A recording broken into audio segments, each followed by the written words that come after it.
Triggered 5 to 7 ears, but we really have 3 big ears.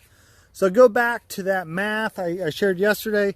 At 5.6 thousand plants, if each one averages a pound, that gets you to 100.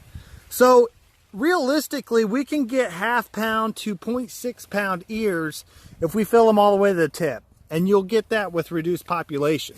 So maybe we're at 0.6, 0.5, we got a 0.3. You know, that would give you 1.4. That's easy math. That's 140.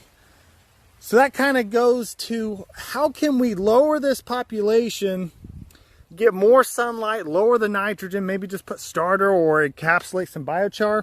And then how much is left for the soybeans? And that's what's really interesting here. If I pull one out, see how much more production we're getting per bean plant. It even broke a branch off there.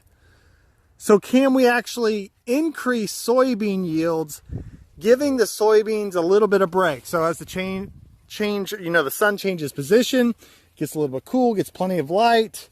That's what's really interesting. But as we walk through here, it's pretty, we're still skipping corn here, triggering 3 or 4 ears. See how we start increasing height on the soybeans as we start choking off the solar corridor.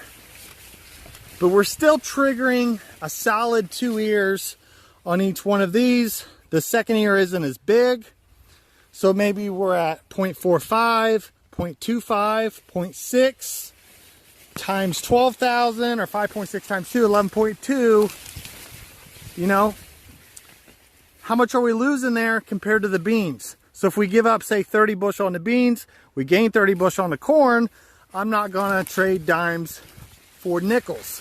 So you get into the 40s, we're really shutting off light.